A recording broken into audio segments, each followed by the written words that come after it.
What up, people?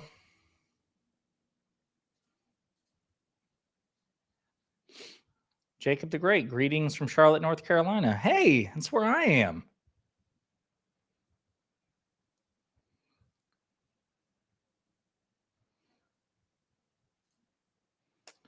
Let's see what's going on in the world of politics while we wait for the others.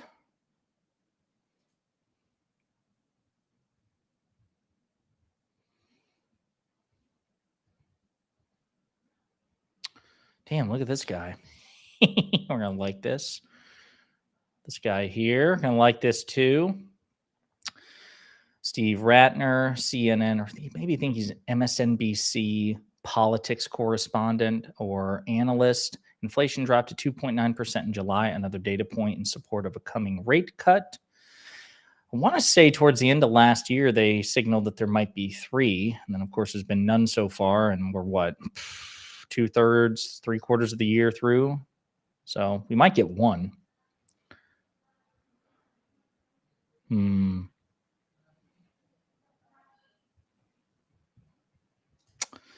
No way. I'm Plaza Midwood, 20-something. Jeff Jackson represents me. Jeff Jackson is amazing. For those of you who don't know, Jeff Jackson is a North Carolina Democratic congressman, and he was gerrymandered out of his position. So basically, North Carolina, believe it or not, is a purple state.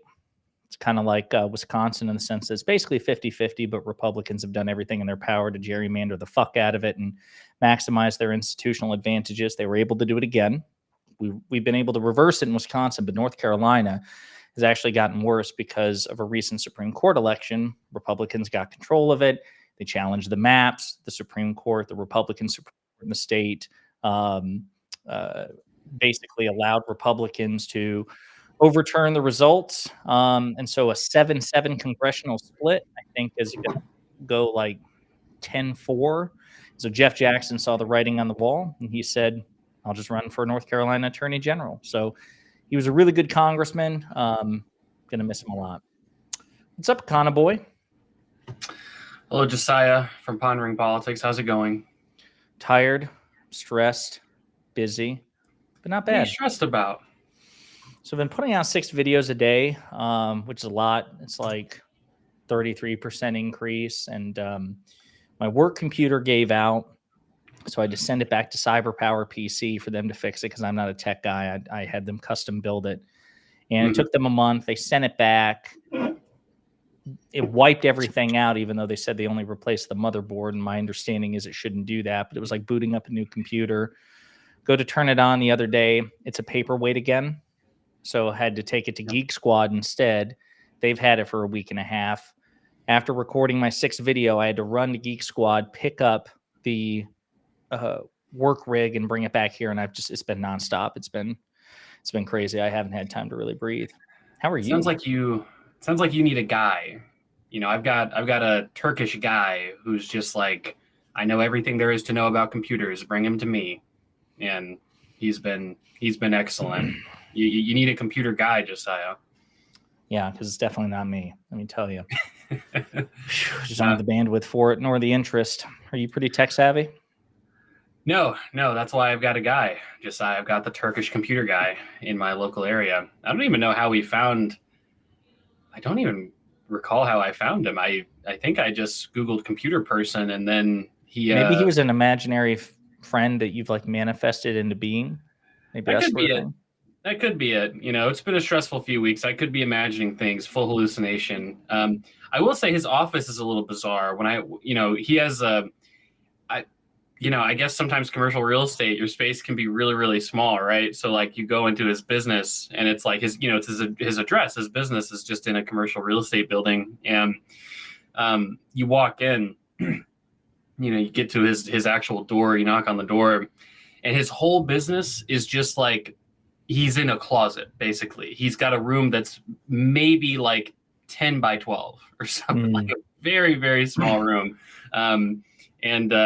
But I don't know, a small business person, got to start somewhere. So anyway, that's my computer guy though. He's Turkish. He's a good dude. He's a good guy. Hey, Hutch. Hey, Hello. I think your microphone is the wrong mic. My microphone is the wrong mic? Son of a...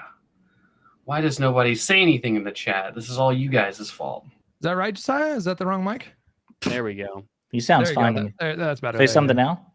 How could I sound fine? If I was Way better. Okay, there Josiah, you go. goodness, you've got to call Well, this fuck. I out. mean, I could hear you just fine, but yeah, the quality seemed to dip. But for all I know, again, I'm not a tech guy. For all I know, you like when Hutch had his cell phone near his mic the first time we did this, it nearly triggered some sort of nuclear catastrophe. I thought maybe you bumped the stand or something. That's true. Is this a fresh cut I'm seeing, Hutch? A haircut? Is it a fresh cut? It is, yeah. I'm experimenting. Okay. I got some male pattern baldness, so I've been like hitting the YouTube for dude, YouTube is a valuable resource for how to do your hair. Because I never owned like a brush in my entire adult life. I just always would kind of just do like a little thing. And so I had to like look up like how do you use a hair paste or hair clay? And now I'm using like a blow dryer and sea salt spray. It's like a whole new era. Your drip. I'm gonna call you leaky faucet because your drip. I don't know, whatever. Before this goes too far, though, somebody said something that Conboy might also want to respond to, and Hutch, even though it was addressed to me. Josiah, how do you brag about Democratic economic wins when everyone, libs included, just say economic anxiety and people are struggling? I've got an answer on that. Does anybody want to jump in first? Because my answer is just not being a member of the Democratic Party in terms of its like elected political class. I just have no problem saying, hey, these are the macroeconomic statistics and they haven't changed. They're the same means by which we evaluate every economy, and facts are the facts. Politician has to be sensitive, but I don't. Yeah, I guess part of it as well is recognizing the type of environment you want to operate in from a governing perspective. Like a lot of people will say, like from my perspective, right? You know, a lot of people will say, well, Conboy, the Democrats aren't advocating for a lot of the progressive economic, ideas that you advocate for. It's like, well, that's true. Like, you don't see a lot of national Democrats arguing for universal basic, it's not part of any formal platforms, right? Universal basic income, expansive public healthcare options, things like that. You see some of these ideas as partially implemented in some platforms, but certainly not to the degree that I would like. But I am just, there's no way that I could operate these ideas in a Republican space where the spectrum of like, oh, it's like, do we believe in social assistance at all the way up to we believe in very shitty minimal social assistance, right? That's just horribly administered. That's the Republican spectrum. The Democratic spectrum includes myself, and then maybe people like Joe Manchin who would say we should have welfare, but we should means test a lot of it. Like the spectrum is just totally different, right? And so how do you identify? Are you a social democrat, democratic socialist? Are you progressive, or what do you call yourself? My ideal economic model is slightly, just 1% to the left of the Nordic economies. Just a few things I would change, and I think that's about where my ideal would be. Yeah, social democrat. Yeah, essentially. Okay. Big. I have a revere for the social democratic and early labor movements. They were socialist in nature, but they changed their ways after many subsequent election defeats. But they did a lot of good stuff. It's a pretty interesting history. Basically, every labor and social democratic party were socialists, and then they implemented all the welfare states in every developed country, essentially. And then, now there's that back and forth between the conservatives in those countries that want to cut the welfare state and then the social democrats that want to keep it around. So, Hutch, what about you? So would you say that that the social democrat, so what do you call them, socially democratic or social democratic policies that we see in the Nordic states, was that sort of an accident? Like, was that like them trying to aim for socialism and then landing on that and then sort of discovering like, oh, you can actually do like a compromise position? I think this is a pretty big misconception. I was talking to a friend the other day, and he had this weird misgiving. He was like, Conboy, name a socialist movement that didn't lead to authoritarianism. And I was like, well, every labor and social democratic party in like all European countries and Australia.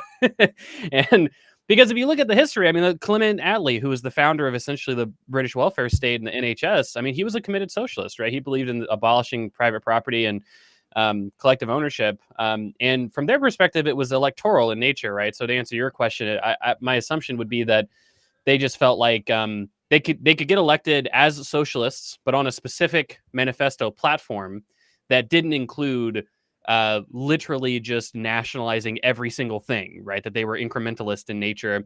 And people reference, like in Sweden, the Meidner Plan, where the Meidner Plan was an explicit, basically plan to socialize the entire economy, but they lost an election. So they only incrementally got to a certain point in their long-term goal because they just lost an election and they gave up, power after losing. So, and then today they just, their thoughts are, and this is of course correct, that, you probably aren't going to win on a platform of totally socializing all production. And so that's where, contemporary labor movements and social democratic movements come in, where they say, we don't really believe in totally socializing all production anymore. We just believe in maybe socializing some production and a really generous welfare state, and go from there. Well, to your point, Josiah, you were asking, how do you push back on the criticism? Well, the viewer asked, how do you brag about democratic economic gains when so many people turn around and say that there are people still struggling and there's economic anxiety? And my answer was, not being a politician, I can just refer to the macroeconomic statistics, show somewhat basic empathy. I'm not going to pretend that everything's hunky-dory, but I'm not going to say, oh, fuck yeah, Republican economies are so goddamn great and poverty doesn't exist. And then as soon as a Democrat steps into office and the macroeconomic metrics are better, I'm going to say, well, we can't actually brag about it because people are struggling. But I'm not a politician. I think you can brag about policy. Like we've seen a ton of progressive economic policy out of the Biden administration. What did they just announce? It's true. A few days ago about, I know they've been tackling a lot of junk fees, and they've been doing that. There was like a cancellation thing that I saw where if you want to cancel a subscription service, it's got to be like one click. It was gym memberships. They want to push so that you can cancel your gym membership with one click. But you can also point to like ARP. I mean, that was the largest domestic stimulus program in modern history. I mean, you can talk about we didn't get the public option, but he advocated for it. And Kamala Harris is she's starting to talk about her sort of like populist economic ideas. I don't know how I feel about the no tips on tax thing. I'm just kind of not educated enough to have like a really strong opinion on it. But I don't know if you guys saw, but she said on Friday, she said, or I'm sorry, not on Friday. She said on Friday, her campaign said that she was going to be giving a speech in the great state of North Carolina. Josiah, maybe you'll go in person if you've got time. And she'll be actually unveiling, I guess. I'm a keynote speaker. What are you talking about? I'm the one delivering the speech. It's going to be about Supreme Court reform, and it's just going to be me yelling at Pisco for 90 I would recommend minutes. that strongly if I had an ear of the Kamala campaign. But no, so she's allegedly she's supposed to be unveiling her economic policy. a more sort of specific, not totally specific, but from what I was reading, she was going to have an economic policy focused speech in North Carolina. And there's been basically no guidance as to what's actually going to be included in that speech from what I was able to read. But the guidance that I did read from campaign staffers who were talking to the press was that, it's not going to be a PowerPoint presentation. It's not going to be super crazily specific. But she is going to outline her economic vision for the country, which I'm definitely, of course, I'm definitely looking forward to that. And we'll see how it resonates with people. Hopefully, I mean, obviously, I'm expecting a much more focused speech than anything Trump said on the economy thus far. Hey, speaking of North Carolina, put this beautiful poll on the screen. Nice. Is this a real poll or a fake poll? This is a real poll from Cook Political. If you look at any, I've just got to say, if you look at any tweet in which Nuance Bro responds, every fucking poll that's bad for Trump, he's like, bullshit, fake poll. It's like, it's a politer version of that. So it just cracks me up when people. Holy crap, that's a really real poll. Yeah. Look It's at not this. political. What is Pisco? Can you explain this troll you're doing on Twitter where you're like, real poll, guys, real poll? What is this? Are there fake polls going around or what? There's some Scroll fake down polls, just a little real bit. Scroll polls. down just a little bit on that. This one's pretty real. You can see Okay. the Nevada Pretty version is pretty fake though. Nevada. It's my bad. Wait, Nevada. Scroll I'm up a sorry. little bit. Scroll. There you go. Now everything's in frame. Here, let me. There you go. Knock it down. Yeah. Now, what's interesting here is that the dates for this are late July to August 2nd, and so just note that real quick. So in the interim, I think conventional wisdom would suggest that Kamala Harris has seen more momentum. So just note that, and note some consistent trouble spots in Nevada, but that could also be a blip because Nevada previously, if you guys were paying attention to the polls with Biden, he was down by like 5 or 6 or something on aggregate. It was pretty crazy. And if you dive in, the crosstabs for like all these polls have been very noisy and messy this election cycle. I mean, we're seeing crazy variance between the polls when we're talking about like specific demographics, like 18 to 30 voters, men, women, they're just all over the place. But if you dive into the crosstabs for this one, it shows something that many other polls have been demonstrating as well, which is that excitement for Democratic voters has skyrocketed. That swing is like unheard of. Wait, can we do that? Look at that swing again. So that's Sure. Michigan +2, Wisconsin tied, Arizona +1 Trump, Pennsylvania +3 Trump, North Carolina +7 Trump, Georgia +3 Trump, and Nevada +9 Trump. And now look, go back up. Yeah. That is an insane swing. And now this is a single poll. I think probably everybody on the panel would agree that you probably shouldn't hang your hat on single polls. You should pay more attention to aggregates, but this is just one poll of many polls that are all saying the same story. Yeah, and even the fake Fox poll that came out today. Trump +1. Trump +1. I mean, they're a good pollster. They're Fox is one of the most reputable pollsters, believe it or not. If only they would do their news coverage as well as they do their polls. It's a meme. No, but that even those polls where like the best poll you've seen for Trump in a while is a +1 or a tie. +1. Yeah. You know, it's just good momentum, good Kamala momentum. Yeah, I think it says something. I mean, 538's favored Harris for, if not weeks, certainly days. And then Nate Silver finally came out. He was pretty reluctant, I think, to shift it in her favor. And now he says that she's, I think, 55 to 45%, basically. I mean, she's gaining and still gaining. Yeah. I don't know where RCP is, and I think it skews more towards the right anyway, but I would be stunned if they had Trump in the aggregate at this point. But no, she's up like 0.8 in the aggregate over there. There you go. And I don't think she does any forecast. I don't know if RCP does forecasting, but they do aggregates. The other one too is just like watching Frank Luntz, you know, the top Republican pollster, you know, going on tour, basically begging. Pull that clip Trump up. Pull that clip up.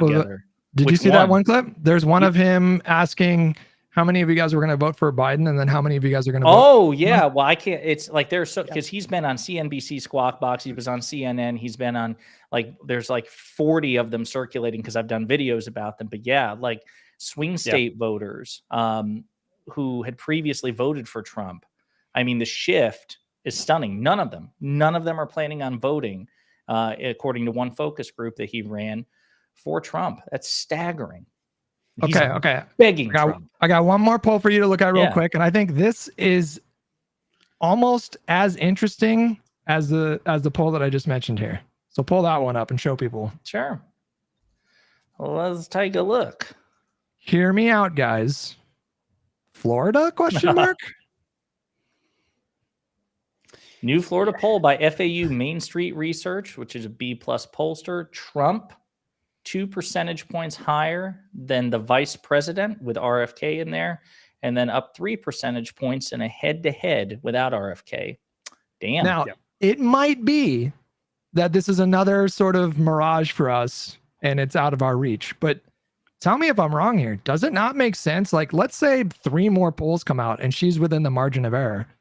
Even if she thinks she's going to lose Florida, does it not make sense to spend some of that war chest in Florida to put him on defense and so he has to divert funds away from North Carolina and Georgia and Arizona? The reason I'm open to it, I can't speak for the others. I saw a poll or a headline somewhere, I haven't had a chance to dive into it, that says that Rick Scott's underwater at the moment, number 1, and number 2. I'm pretty sure there's going to be an abortion ballot referendum on the ballot. And that, I imagine, if any other races and referenda are any indicator, it's going to turn out, right? So here's my naysaying. Ready for my naysaying? My naysaying is the following. In the 2020 election, Joe Biden was ahead in the Florida aggregate polling by 2.5 points, and he lost by more than Hillary Clinton. Now, again, I'm not trying to naysay, and I agree with Hutch that this is looking good, and you might as well spend some money there. But Florida has been a tough nut to crack for the Democrats since Obama's 2012 victory. There are certain states. But what do you? Yeah, I was going to say there are certain states that there are certain states where I think Biden actually overperformed his polling. Like a lot of people say that essentially the polling error always favors Trump. But I think Georgia, actually, he was down in aggregates on election day. He ends up winning Georgia. And I think in Nevada, I want to say he outperformed his polling. I think he was still predicted to win in Nevada, but again, he just outperforms it.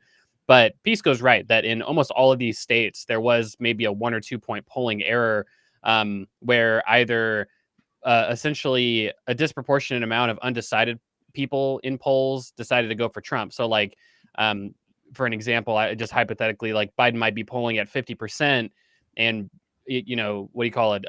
Donald is at 44%. The final results might end up being Biden 50%, but Donald Trump ends up at 48.5% or something, right? So people will say, oh, these huge polling errors. The polling errors are at least typically pretty, you know, at least since 2016, let's say, the polling errors really aren't that bad, at least looking at 2020.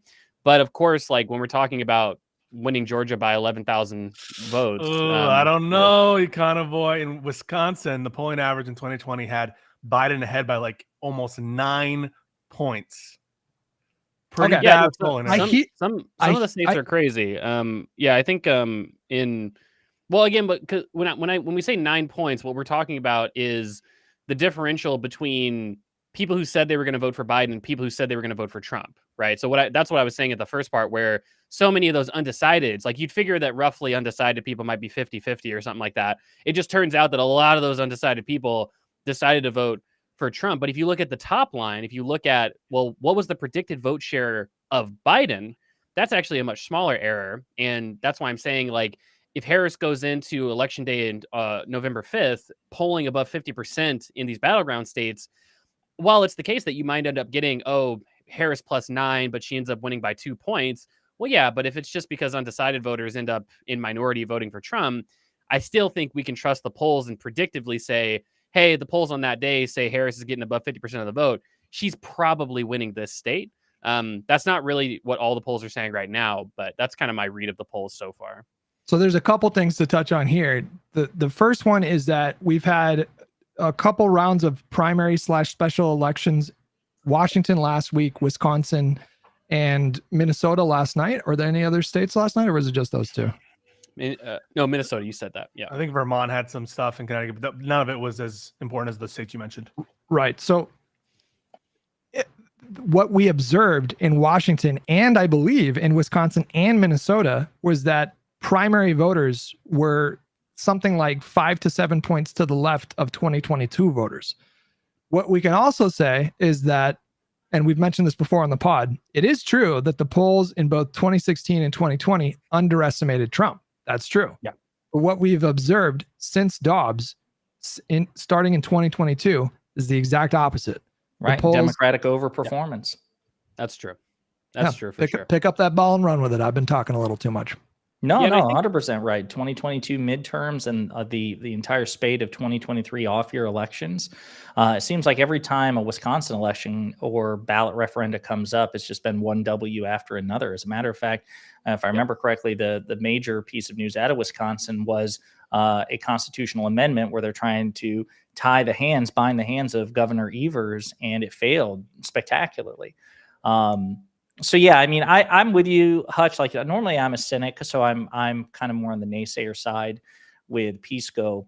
But given the way that you phrased it, which is, is you're not saying that, Florida is definitely going to be flipped, but is it not worth spending some of that prodigious war chest? I could see that 100%. Now, if you ask me, Florida or North Carolina, my state, then yeah, I'd rather her budget towards North Carolina. But I mean, yeah, I think you got to go for Florida. You got to take advantage of this, especially with that abortion referenda on the ballot.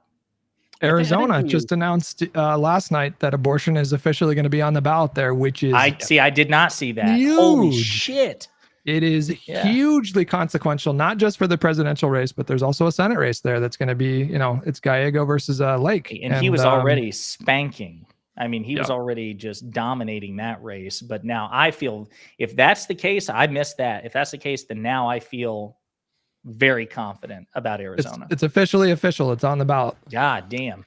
Ooh. Yeah, I mean, Kerry Lake also, not only is Ruben Gallego probably going to win that seat, but Kerry Lake probably brings down the ticket as well, like on the down ballot, because she doesn't seem to be, I mean, she's already lost once, right? Now, to be fair, that was in a pretty on the up ballot, you mean? Election. Well, I'm saying, like, I guess it's not clear to me that somebody on the down ballot can bring down to a significant degree the presidential ticket, but it doesn't help when you've got probably a relatively popular Democrat in Arizona running against a relatively unpopular Republican candidate. Like, you see like Amy Klobuchar running for re-election, and look, I disavow her abusing her staff, obviously, but she seems to be a relatively popular senator in Minnesota. She seems to be able to win Minnesota quite comfortably. I want to say, I think maybe Tammy Baldwin is running for re-election in Wisconsin. She is against Eric Hovde. Yeah, and she seems to be polling quite well. Sherrod Brown's relatively competitive in Ohio. That seems to be he's looking good, actually. Yeah, I was going to say, on that subject, has there been any recent polling, reputable polling, in which Brown is down? Because everyone I've seen, he's been up. But the most recent one was Brown +5. That was yesterday or the day before. The one that's looking not great is Montana. I think Tester. Tester's in the most recent poll down 5 or 6. So that one's going to be tough, and it's decisive. So before we play, I had this up, but I wanted to do the somebody asked in chat. Wait, what is this? Hold on. What was the RFK thing? We'll get to that in just a second. But they wanted somebody in chat wanted to see a list of states where abortion was going to be on the ballot. So Arizona, will be on the November ballot. Where are we on this? So Arizona, Colorado, Florida, Maryland, Missouri, Nevada. Oh, I didn't realize it was on Nevada. I forgot about that too. Nevada. They'll get mad at you if you say Nevada. Nevada, New York, South Dakota. So then I feel much better about Nevada. I certainly feel much better about Arizona. But yeah, there you go. There you go. On the abortion thing, before we get to the RFK thing, because I'm very curious about that. There are a couple Senate candidates that have a huge vulnerability when it comes to abortion, and that's Lake and the guy from North Carolina. What's that crazy guy's name? Robinson. Yeah. Oh no, is that the governor's race? I'm sorry, that's the governor's race. He's gubernatorial. He's running against Josh Stein. So he was running on a super pro-life platform, and then people found out that his wife had an abortion, and so they had to do. Yeah, well, he put out an ad. I guess I don't know if it was after it leaked or to try to get ahead of it, where he tried to basically come off as more moderate on his views on reproductive rights, but I don't think it's landing. And by the way, just to say, he is the most unhinged Republican candidate I think we've seen in the race. Some people need killing, and Jesus. I mean, it really is ridiculous. You all should check him out, Mark Robinson, because he's more of a cartoon character than Carrie Lake, Marjorie Taylor Greene, Donald Trump. It's insane. But Carrie Lake, she was very pro-life just 2 years ago, and then she came out with a laughable ad, like, I don't know, maybe 5-6 months ago. Do you guys remember the ad that I'm talking about, where she tried to adopt like a moderate stance? I don't think that's going to play well at all. Not at all. Yeah. This is the unfortunate sort of game that basically all Republican politicians have to play, especially in swing states where, look, as a Democrat, in most Democratic sort of leaning areas, or, in swing areas in the primaries, you can run as a moderate Democrat in a primary and win most Democratic primaries, right? If anything, running super far to the left puts you at a disadvantage in a lot of Democratic primary environments. Whereas Republicans, it seems like it's the exact opposite, where you have to run super far to the right to capture that sort of primary constituency base just to get out of the primary. And then so many candidates have to play this backpedal game where it's like, look, guys, I mean, it was, I don't remember most of what I said in the primary. Okay. We got to backpedal all this stuff and try to play a little bit more moderate in the general. And I don't know. It seems like, I mean, of course it does work sometimes, sometimes these radicals get elected, but it seems like a lot of the times it really doesn't work. Well, that was about the time she dropped that poll, or she dropped that ad about the time that the Arizona Supreme Court, dropped that 1865 or whatever, that Civil War era. Really, she supported it. Law. Yeah, she did prior to, and then she tried to walk it back, and it's like that's not going to cut it. The Republicans are victims of their own messaging and substantive position here, which is, if you take, and again, we're not going to rehash the substantive debate here, but just follow the logic here. If you take the substantive position, which has been for the past decades, this is since Roe and even before it, that life begins at conception, as opposed to taking a stance where it's like, all right, we should start valuing human life where we have some like level of consciousness or some more moderate position along the chain of development, when you take the position that life that we should value begins at conception, you're kind of locked in. I mean, there's no really basis to negotiate between 15 weeks and before. And if the acknowledgement is that's a human life, and so it makes you be unable to deal. And so a lot of these like why wouldn't you be in favor of a national abortion ban? Why wouldn't you be in favor of why would you be in favor of exceptions for rape and incest? Those kinds of things don't really map on to the kind of extremes or the requirements of the position. And you've seen some evangelical groups actually publicly come out and say, look, we don't appreciate that these Republicans are tolerant of abortion in these blue states. And we certainly don't appreciate when they're tolerant of exceptions to our absolutist position on abortion within the states that they represent. I mean, obviously, all these people are a bunch of hypocrites, and they're going to vote for Trump and Republicans anyway. But they're creating some noise about it in the media. On the point of the noise, didn't they? Because they finally released an official Republican Party platform, which read like a series of tweets, but they didn't for like the last election cycle, the last presidential election cycle. Didn't they line edit out? Didn't they delete language about abortion bans for precisely these politically expedient reasons? They got rid of abortion and gay stuff. So they're like, look, we're going to kind of drop the gay stuff and the abortion stuff just for this election. And evangelical groups were not happy about it. It's like, look, hey, we're kind of voting for you guys because of the hatred of gays and because of not liking abortion under any circumstance. And so this is pretty upsetting for us. This is a big L for the evangelical community. It's a bit of a tightrope that they have to walk, because just like Black voters are an essential component to the Democratic coalition, we just can't win elections without Black voters showing up in the kind of numbers that they do. It's the same with evangelicals for Republicans. And so that's why whenever you see Trump questioned on this, it's always this nonsensical non-answer that he gives, where he recently said, maybe it was at the press conference or maybe it was at a rally, I can't remember. It was about mifepristone? No, that's a whole other thing. But he phrased it like, well, everybody wanted it back to the states, even the liberals, everybody agreed that it should go back to the states, which is just an insane rewriting of history, because it's the opposite. It's literally the opposite. Yeah, he says that shit all the time, that he's like, there was no legal scholar, none whatsoever, that supported Roe v. Wade. Yeah. We can't keep doing the Trump impressions. No, I agree, though. Evangelicals hate our Trump impressions every time. He's like, "Why do men do this?" I don't hate the fact that he worships. I hate the fact that he worships the Supreme Court and thinks it's perfect. But I have to put up with that shit anyway. So he'll put up. Just mad. The evangelical vote. Trump impression. The evangelical vote is very important, as is the Groyper vote, and it's important. I know. For I have heard a war was declared by the Groypers. There has been a war declared. A fatwa of sorts issued by Nicholas Fuentes. But I mean, do we mind, Josiah? I know you want to talk about the RFK thing, but I wanted to spend 5 minutes on this, if that's okay. Sure. No, go ahead. This is a situation that I think matters, because I think regardless of what you think of Fuentes at all, I think he has some level of dedicated supporters, supporters who can push and make people be uncomfortable and do a bunch of annoying things. And it's just another headache for the Trump campaign to deal with. It was music to my ears. Yeah, there you go.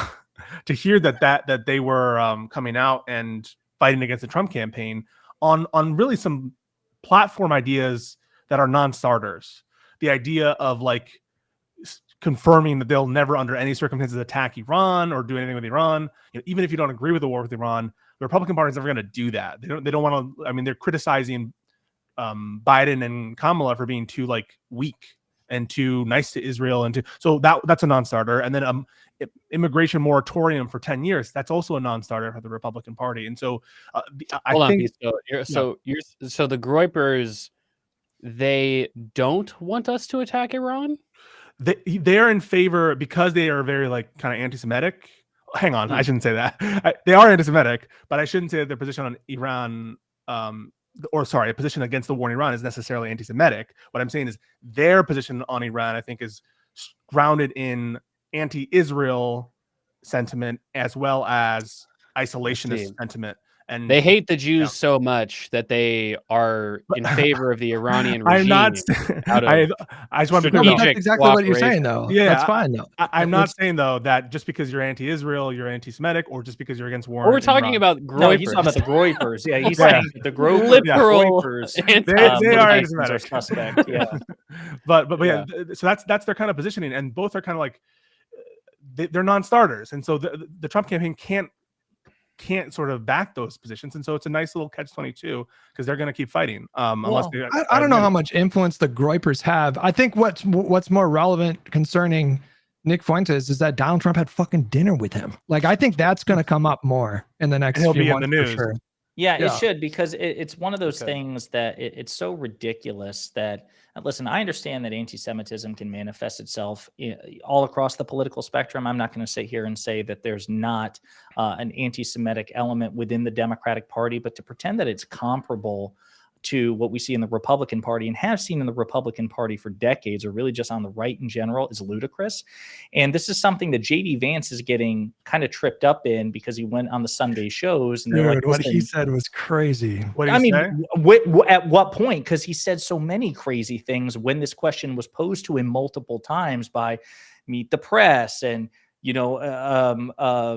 Fox News Sunday and all these other things. Face the Nation. Like he's struggling with it. He wants to cast aspersions that the reason that the vice president didn't pick Governor Shapiro is anti-Semitism, and then of course he just leaves himself open to this broadside. Like, hey, motherfucker, your cult leader, the man whom you think is infallibly perfect, had dinner with Nick Fuentes and Kanye West, and has constantly insults Jewish people everywhere. They need to have their head examined, right? Isn't that what he says all the fucking time? His rationalization of Trump having dinner with Fuentes was amazing, because he goes, you know what? I kind of like that he's willing to, sit down and have conversations with people. It's like, you could apply that insane logic to like, okay, if Kamala had dinner with fucking the leader of Hamas, like, well, I just like that she has conversations. Or just somebody who said Hamas twice in a sentence. That would be enough to condemn the entire Democratic Party as far as Vance is concerned. But I will say, to me, to Hutch's point, I'm not sure to what extent the groyper contingent is represent, like how much influence they have within the Republican Party. But when you combine it with the fact that he's facing a revolt from so many people, you have Laura Loomer publicly lamenting the state of the campaign, saying Trump's going to lose if they continue on their current trajectory. Nick Fuentes, I just blanked on the Rogan et al. All these people coming out. It's just like Ben Shapiro. Even Tim Pool. Even Tim Pool is Patrick Bet-David. Yeah. Did you see that? Did you see that TikTok rant? That was, as somebody who thinks that PBD is kind of a fucking idiot, like, he's smarter than Rogan, but I don't think that's saying a whole hell of a lot. That was the most, in terms of just cynical political strategy, that was the best encapsulation of the totally unnecessary fights that Trump is picking. And so many people every fucking day, it's a new MAGA celebrity coming out. Nikki Haley on Fox. Kellyanne Conway. They're all saying the same thing. Stop attacking her on a race. Stop. And Donald Trump had a meeting with donors recently. I don't know if you saw the New York Times article about it. Yeah. It was like inside the worst 3 weeks of Trump's campaign. And they were talking about how he showed up to this dinner with his donors, and the donors were hopeful to see him use language that would indicate that he was ready to shift strategy, adapt to this new dynamic. And he got up there and basically said, I'm going to keep talking about the 2020 election being stolen. And he said, I am who I am. And that was the most honest thing I've ever heard that motherfucker say. Because that is also call her a bitch.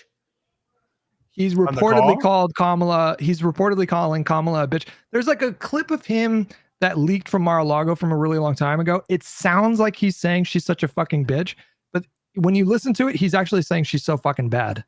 Yeah. But I mean, it wouldn't shock anybody if he was like behind the scenes calling her a bitch. When I saw that headline, I was like, "Oh, most obvious headline in the world competition. Right, yeah. This is my nominee." Like, why is anyone surprised that this would be the case? I think that's certainly an issue for Trump. That that's kind of what happened to Biden, right? Is that a bunch of donors basically Yeah. said, look, we're not confident that you're going to win, and so we don't want to waste our money, right? So if you've got sort of an expectations or confidence glut within your donor base, then that's going to be a real problem, especially for the Republican Party, which just genuinely does not have the sort of broad base of small dollar donors that Democrats do. It seems like Democrats do a fair bit better than Republicans in that regard. So yeah, it's looking bad. I mean, I think that, to Josiah's point, all of these different groups who are kind of pissed off, slightly sort of marginally attached conservatives, your conservative mom types, your evangelicals, your groypers, whatever it is, it's just a margin of people who aren't going to vote. It adds up to make probably a good bit of a difference. And a lot of these people are going to split off and vote for Democrats. And you contrast that with Democrats. Democrats seem to be totally united.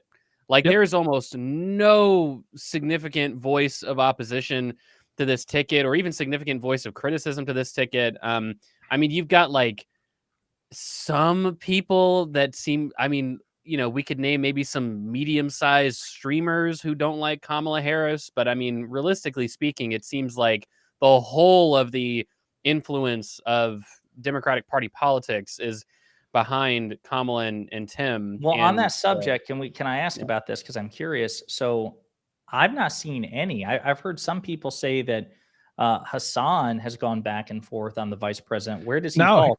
He's been mostly giving her. I mean, it's Hassan praise. So it's for Hassan is.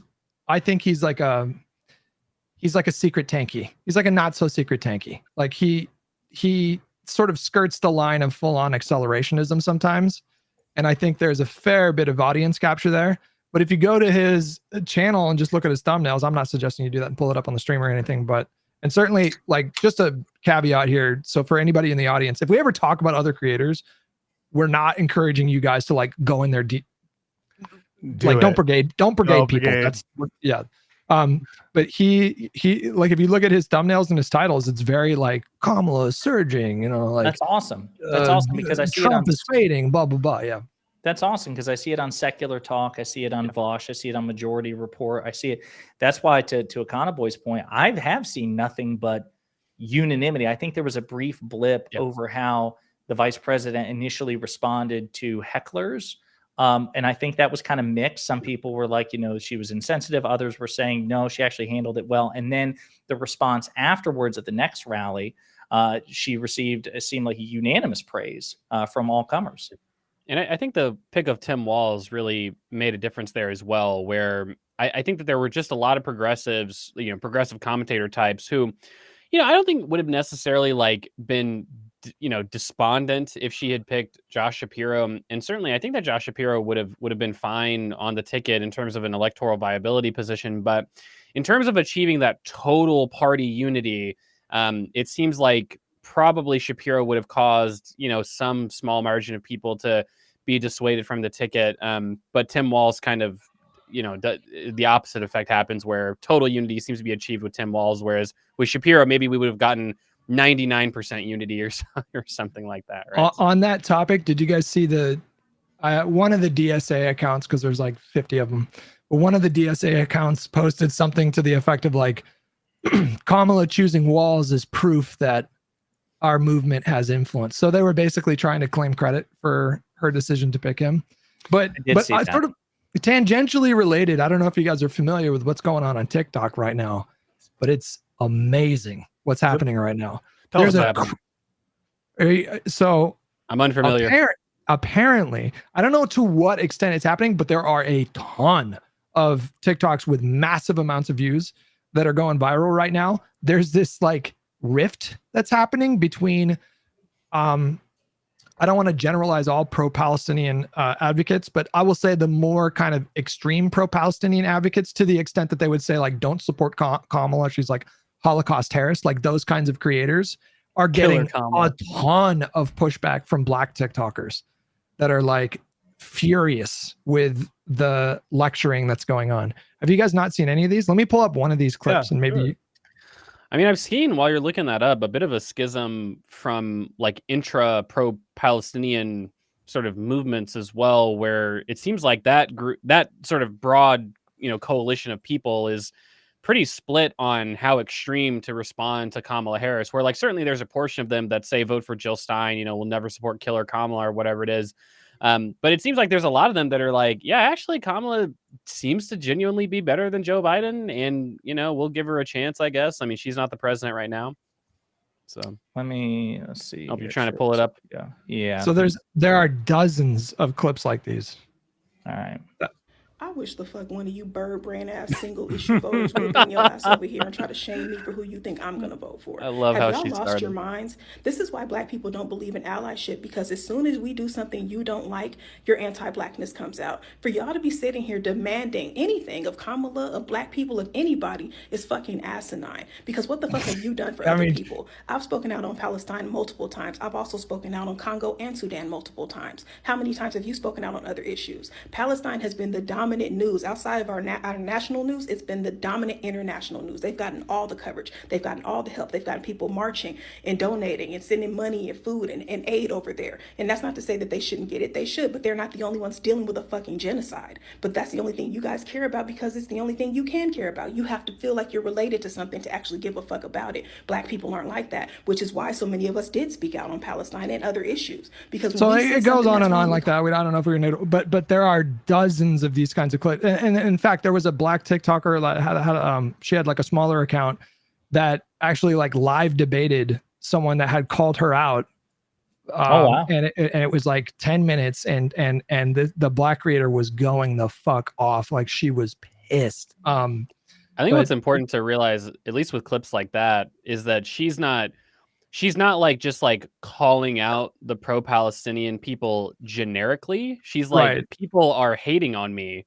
And I'm directly responding. Right. Like, yeah. It's not like I just hate the pro-Palestinian people. It's like people are talking shit to me in my comments. And I just want to kind of directly address them. She was specifically talking about people that are like, take the watermelon out of your profile pic if you're going to vote for Kamala. There's like a lot of that going on. Yeah. And I think just it's good to see that we're seeing more of a multifaceted appreciation of the issues at hand, because the consensus, I mean, the position that I've had, and I'm sure many of you have had as well, if not all of you, which is that we just can't afford to be single issue voters. There are so many competing, concurrent, high priority policy areas, and the stakes are so damn high. And especially like on the subject of Gaza, knowing that Benjamin Netanyahu and Itamar Ben-Gvir and all the others, that they want Trump to win the election. I mean, that to me, to the extent that I ever get involved in these conversations, because I stick basically with domestic politics, that's my question is, these are pretty smart people. They want Trump to win. Presumably it's because they recognize there is a meaningful difference between a Biden-Harris administration and a Trump-Vance administration. So don't take my word for it, take theirs. And I think that also contributes to the frustration as well, which is that even on that issue, if that is your single issue vote, the alternative is just objectively worse. And it's pretty hard to justify either sitting out the election, voting for the opposition, or casting your ballot in a way which increases the likelihood that the worse option wins. So becoming like a Jill Stein voter. It's the ContraPoints meme where she talks about how some leftists, I don't want to generalize because I have spoken with a lot of reasonable leftists, but she was talking about how some leftists, they don't want power. They want to endlessly critique power. Yeah. 100%. Which I found to be so profoundly insightful. I was like, nobody packaged it quite like that before. So for example, like in the debate that I mentioned before, where that there was a smaller TikToker debating the bigger one who told her to take the watermelon out of her bio. The Palestinian advocate straight up said, "Oh, I know," she said these words, "Oh, I know Donald Trump will be worse for Palestinians." And there was a ... but, which is just, we're talking about something that is, should be like the end of the sentence. Like I understand, I truly understand, especially if you have familial ties to that region. Of course, like a conflict like that is going to provoke strong emotions. I get that. Like I even like Rashida Tlaib says a lot of stuff that I very much disagree with, but I totally understand where she's coming from, why she has those feelings. Sure. She has the strong tie to that, to Gaza specifically. And so I'm not going to get mad at someone for something like that. But if you're a TikTok influencer and you live in like Detroit, and you're telling people, like, I don't understand how you can Like say a the white words college kid or something. Donald Trump. I don't know how you can say the words Donald Trump will be worse for Palestinians, but stop short of endorsing Kamala. That it doesn't make sense. And I for one, I'm very glad to see a lot of pushback going on TikTok right now. It's fucking great to see. Two people that I'm too busy these days to kind of like follow other people's streams closely, but two creators that I like a lot, even though we disagree a lot on domestic politics, are Zach and Gavin from the Vanguard. And the Vanguard, they're a smaller stream, but they pull like a lot of good guests that they interview. They're really sharp guys. They had a great debate with Dylan Burns maybe a year and a half ago on the Russia-Ukraine war. Sharp guys. And from what I've seen, like even their enthusiastic support of the Harris-Walz ticket, I think there's a permission structure created now by a lot of these like leftist content creators who are throwing their weight behind the vice president. That hopefully we got to maintain this momentum and energy. I will say just real quick on the subject of Trump. One of the things that I really enjoyed the other day, it was kind of impromptu last second, was Stephen Destiny hosted this Twitter space and Pisco was in it, where they were talking about, I can't even remember exactly what was the full topic of that panel, because was it about the election? Trump, yeah, just like Trump stuff. Yeah, and that was a lot of fun. And Hutch, going back to what you said earlier about like some of these, like you mentioned like a TikTok live debate. Before I got on YouTube, I started on TikTok, and if I have to give TikTok one thing, the TikTok lives and how quickly it is to like generate, even as a very small TikTok creator, like the amount of eyes you can get on it compared to like a YouTube live, like it's easier to pull more numbers in. And it was always fun roping people in, like letting people in who disagree and kind of have that gauntlet style thing. That Twitter space was a lot of fun. I was, before I started this stream up, I was trying to find a way, because I was like, man, maybe there's a way to like, I know we can stream on Twitter, which is what I'm doing, and I think what Pisco's doing as well. But if there's a way to like also get a space in here, because it's fun. It is fun, and I think it's still worthwhile to have these conversations with Trump supporters, if only to dunk on them in the public sphere.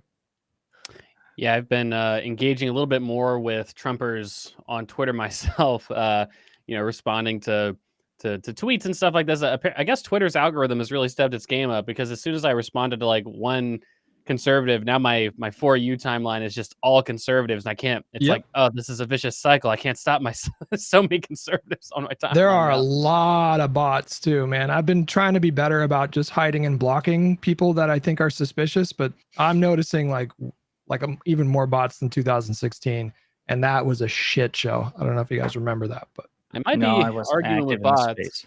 I guess I'm not experienced enough to know the telltale signs of a MAGA bot, but I don't know. I've been pretty good at cutting it off. Like I don't have, some people will have like 50 tweet, back and forth, and it's like I'm good for like 5. I call those people Hutch or Pisco. Yeah, I've been better about not doing that.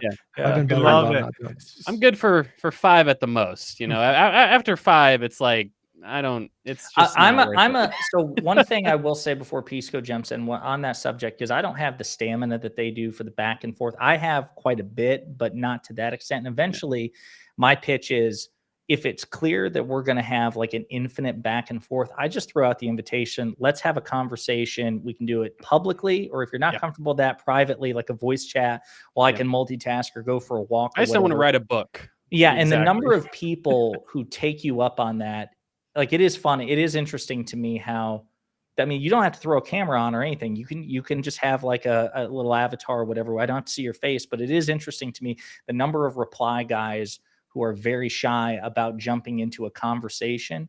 That's something. And as soon as I throw out the invitation and they either ignore it or decline it, they're on my shit list. I just ignore them. I don't block them or mute them, but I try to make them the kid at the cafeteria in high school who sits by themselves with no friends and gives them no attention. I think that sort of psychological torment is also worthwhile. I think it's also, oh, go ahead, Pisco. No, you go ahead, Hutch. I've been talking, I insist. Yeah. So to that point, I had an interesting, so I at Dave Portnoy sometimes, and you get a lot of people who are like big sports guys who are like, will at me or get in my DMs. I get crazy amounts of messages. And I'm going to read a little bit from a message I got from someone how this started. He says, "Dumbass fucking liberal, get the fuck out of my country. Why don't you?" I said, "Big tough guy, mad I made fun of your daddy, Portnoy." And then I posted some tweet of his that I made fun of. And then he goes, "Harris for president as your background. What a cuck." I said, "I love my country." And he goes into this whole thing. He says, "Good for you. That bonehead," I think meaning Harris, "is making it much harder for young folks like me to save money. I haven't sworn off women. I just refuse to date in this fucked up generation. Kamala has not answered one question on what she will do with inflation. In my opinion, young adults like myself are fucked if she gets elected. Anyway, have a good day." I go, well, okay. He goes, "She literally," I go, "Sorry, she literally has." I say all the proposals that she's had. And the things that the Biden administration have done, the Federal Reserve, how they'll keep it independent. And then he has a couple of responses, and I talk about everything that Biden has done. I talk about Europe, and I post the inflation rate now that it's down. And he responds, "I appreciate the in-depth analysis. Thanks. Sorry for being an ass. Have a good one, big dog." And so I think that like there are some people you can never get to and stuff like that. But and I can be a victim of my own kind of like being angry and upset and all that stuff. But I think when you do take the time to personalize and have a private communication where not everyone is watching, and I think these are like real people, and they're confused, they're misled sometimes they're not, but you could reach them. And I guess that's my tip of the day is don't write everyone off. Well, yeah, I mean it's difficult, I think, when, like, for instance, I agree with you, Pisco, like you said, on some people not being reachable. Like I recall a time recently when I don't remember what the context was. Oh, actually, I do remember the context. I don't know why this happens. I guess Andrew Wilson just has like a lot of really fervent fans who just search like Andrew Wilson debate, and so some of the like my more like engaging Greenfield content are debates that I did with Andrew Wilson like years ago. And we had a couple debates on economic issues. I'll say that I think I did pretty well in those discussions. And we had one debate on trans issues, and a guy added me basically saying Boy got destroyed when talking to Andrew about trans issues. And then he, I sarcastically reply. I said, "Yep, you're right. Got destroyed. I'm terrible." And then he DMs me, and he starts out the DM something like, why are pedophiles like you in favor of trans and kids or something? And I'm just like, look, man, if you want to, do you want to have a genuine conversation about this? Like, I'll DM you about this. Like, do you really want to talk about this? And it was back and forth like that for several messages. And it's like, man, like some people are very difficult to have even reasonable conversations with. Well, he's a believer. Like when I say he's a believer, I mean, he genuinely believes that people like you and me are influenced by Satan, and this wasn't Andrew. I wasn't DMing Andrew Wilson. This was like one of his fans who was adding me on Twitter. Don't get me wrong, Andrew Wilson. I mean, he seems like obviously he seems like a decently nice guy, but his politics are like not. Wait, who? No, I don't think so. I'm just familiar with the guy from his recent Destiny conversation, so I'm not nearly caught up on the lore. Look, he seems fair, really, really smart, and I hear he's a really good debate moderator, but he comes off like a real prick. To be fair, I debated him on. So the topic was supposed to be like politics, like the political implications of Christian nationalism, and I wanted to sort of like test him on that. And I had all. Did he have a definition, or was he neutral? We didn't even get to that because he made the whole debate about like me sort of clarifying my morals, and I'm just not practiced rhetorically in terms of like philosophical principles and underpinnings and these kinds of things. So he lapped me for like 2.5 hours, and there was like 45 minutes of me, I think, like doing a decent job sort of poking holes at his faith in Trump. And like, for example, like he is optimistic about Christian nationalism. Like I think he genuinely believes that they can accomplish like a benevolent Christian dictator. And when I pointed to sort of religious faith declining steadily for the last 3 decades, he just didn't want to acknowledge it. Like he questioned that was real. And he also said, well, the liberals are godless heathens, and so they're not going to have babies, and the conservatives are going to be the ones having babies, and so we're going to outnumber you in 30 years, and you guys are going to keep bringing in immigrants, and they're more religiously conservative. So like that was his whole cope. It was just ridiculous, but he was very mean to me. He was so rude to me. No, don't get me wrong. In the course of conversation, public conversation with Andrew Wilson, awful person to talk to. Now don't get me wrong, like like he'll let you talk and it'll be at least a decent back and forth. But obviously very condescending in conversation. But I'm just talking about like it's like Rob Noor, like interpersonally. Maybe because I'm a man, to be fair, like I don't know, like he's never been super disrespectful interpersonally to me. But yeah, obviously in debates he has these dialogue trees that he goes down. I think I offered to talk to him. I think recently I was like, hey, you did this face reveal, looking to do more conversations. But I don't think he talks about, I guess, economic issues too often anymore. It seems like it's a lot of philosophical stuff, which I guess could be fun. But yeah, he's an oddball. I wanted to say that before we get into this real quick, like one of the reasons why things are heating up is because Trump supporters are not doing well right now. Like they can, I mean, even the content creators are starting to get more and more doomer. Now we got Trump like supporters, are you okay? Now we got like Tim Pool kind of jokingly doomer posting about Kamala winning in a landslide. But I think there's something telling about that. Like I think that's his way of kind of dealing with the dynamic, because I think the moment that we're in right now is impossible to ignore anymore. It's real. The vibe shift is real. It's sustained. It's continuous. It keeps going. And they can't ignore it. And they're all just like not doing well, because 4 weeks ago, they were having a conversation like, how many electoral points are we going to win by? Like it was a foregone conclusion that he was going to win. And now it's like, oh, fuck, look at the size of that crowd in Atlanta. He did have a sincere clip I saw on Twitter where he brought up Tim Pool, the RCP polling, where I didn't hear him say anything about a landslide or meme on it, but he just said, hey, right now she's winning in the polls. So, basically we got to get our shit together and stuff like that. Like it was a pretty sober reflection of the current state of things. I just want to say real quick. So this guy says, Bud Sniffa, why is Josiah such an infantilizing debater, such a condescending cunt? So just a couple of things here. That's my guy, by the way. Bud Sniffa, how rude. Why are you doing that? He's a friend of the stream.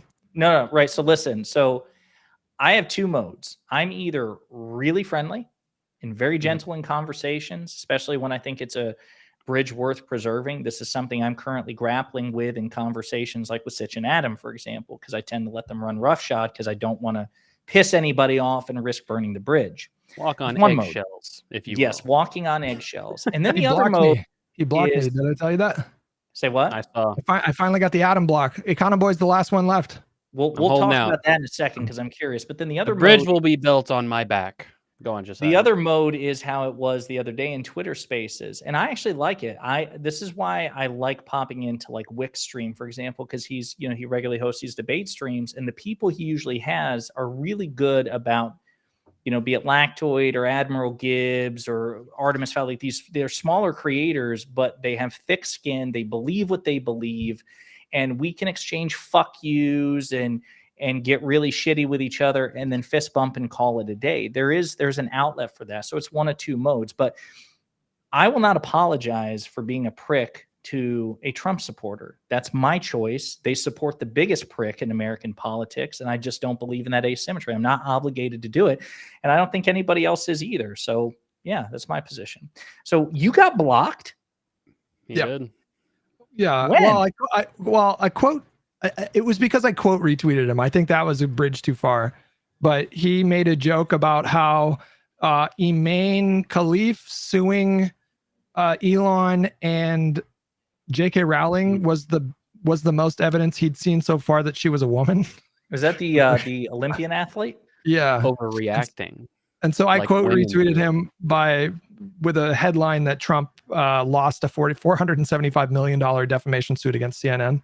And I guess that was a little too much for him. He called me mentally ill after the fact, which fair. I mean, I get it. But yeah, I think that bridge is really try to tone down the rhetoric, if you ask me.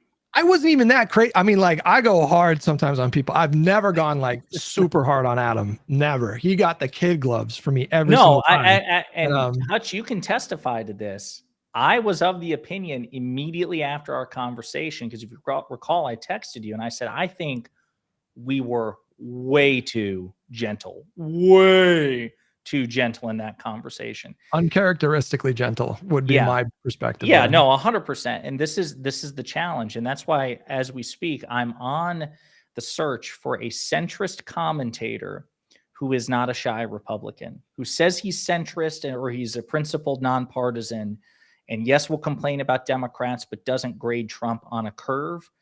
And I have not found one yet. So I thought you chat, if said you're watching, be on the counterpoints. lookout. No, there was I one thought woman. There was a woman that Destiny spoke with recently, who was like a bit of a moderate. Do you guys know who I'm talking about? She used to be followed by Elon, I think, or I think she still is followed by Elon. But he had a conversation with someone like 2 weeks ago where she was literally like a former sort of what we would call enlightened centrist, but had sort of like seen the light when it came to Trump. So she was still a centrist, but she was anti-Trump. And I was like, that might be the first time I've ever seen that in a creator. It's very rare. Wait, I mean, I'm sorry. You Go go ahead, on, Convoy. No. Go ahead. I was gonna say, just I thought you. I saw that tweet, and I thought you said that counterpoints might be the only example of what you were describing. He might be the chosen one, if you will. Actually, yeah. That's true. But what's funny is, but then I said in response to that, like, Oh, okay. he gets, or I said in that tweet that he gets shit for basically being he's a de facto Democrat. And then here's the thing. The reason I posted that tweet is because I am convinced that a true centrist, so again, somebody who has a standard, a single standard for everything, holds everybody to it. And if one person or party violates the standard more frequently or more egregiously or both, then that is reflected in their commentary. That's a fucking Democrat. Like, I don't see how in the current political landscape it's anything else. And so that's the thing. They would offer counterpoints, and a lot of others would say counterpoints isn't centrist because he's too critical of Trump. So, I mean, maybe some people, I don't know. I think the centrist label obviously gets a bad rep because you have a lot of right wingers basically claiming to be. It's like I've heard girls say that like when on Tinder, if you see like moderate on their profile, that's like this guy's just this guy's just a Trump supporter that I better can't quit get my fucking job if we get serious. You know, he's going to refer to the kitchen as my office, that sort of thing. Right. Yeah. But I think I mean, you're right though, Josiah. Like obviously in a classical sense, a centrist is just somebody who has maybe sort of asynchronous political views. But somebody who has asynchronous political views, a lot of those people are just getting called Democrats. People who would say, I like immigration and I'm pro-choice, but I also think that taxes should be cut, and I don't believe in a lot of welfare spending or something. Then you're Joe Manchin. Right. It's like, well, if those kind of people are, at least most of those kind of people seem to be voting for Democrats, right? Because the radicalism of the Republicans, like the more, in theory, if you're a centrist like that, the more radical party should be more of a turnoff. And that's, true centrists would defer to what is truly the more moderate candidate. I mean, I know people try to paint Kamala as like a Marxist communist or something like that, but I mean, just sort of as objectively speaking as I can, it's, Trump is a more radical candidate than Kamala. Look, I wish Kamala would be more radical in her messaging on many she's pivoting. issues. She's pivoting to the center as she should. She is. As she should. I want victory. I heard an interesting, actually, I don't remember where I saw this from. Maybe it was the Majority Report or something. I thought this was an interesting take. They said that a lot of the times, like, Republicans don't campaign on cutting tax. They don't say like, we're going to cut taxes for the rich, right? That's not something they say in their campaigns. However, that is something that they do when they're in office, and they've done this consistently, right? But for some reason, voters they don't. It's like, while a lot of Democrats are motivated, and maybe some centrists are motivated by like the idea that like, yes, Republicans do cut taxes for the rich. It seems like Republicans, for the most part, can actually do that in office, just not say it when they campaign the next time around, and not take too much flack. And I think that they were the posit from that sort of analysis was like a question of like, could the Democrats do something similar with certain issues, right? Like, could the Democrats maybe not run on like broad tax increases and services expansions, but could they actually do that? And then people won't give them a lot of flack the next time around if they did that. And that was an interesting question. I was like, I can't think of an issue where Democrats are more radical in office than what they campaign on. That doesn't. I mean, Joe Biden. Joe Biden. He went to the left on student loan debt. He demonstrated a willingness to. What's up?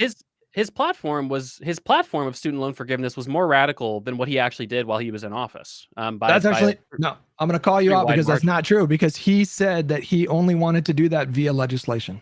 He resisted calls to do it with the executive authority, and it was his relationship with Elizabeth Warren and that sort of part of the coalition that convinced him when he was in office to pursue. And he ran on, I think, $10,000 student loan debt. I mean, it was means tested below, I think, $140,000 a year for income. No, but then he expanded that even further for Pell Grant recipients as well. So. That was the part that he ran a little bit more radical on, where I think he said he would be in favor. What he actually ran on was being in favor of full forgiveness for people below an income threshold and who went to historically Black colleges and universities. So full forgiveness, and then the 10,000 was for everyone. And then he runs on a means tested like 10,000, 20,000, depending on if you got a Pell Grant or not. But that's beside the point. I think that was just an interesting point of like, what are the issues that we kind of think that Democrats could like get away with, essentially like run a more centrist platform, but actually do more radical things in office. And I don't know. I haven't thought about that deeply, but it's a pretty interesting question because Republicans do that. And they don't seem to get as much flack that we imagine they should get for doing things like that. Are you guys, how do you guys feel about the filibuster possibly? Because I know I said something a few weeks ago how I don't think that Democrats would get rid of the filibuster this next Congress if we got the Senate, but I don't know. Like, is it possible? I don't know if they'll wholesale. I don't know if they'll like do what Bernie Sanders wants to do and completely nuke the filibuster. I just think they'd be more inclined to invoke a filibuster carve out.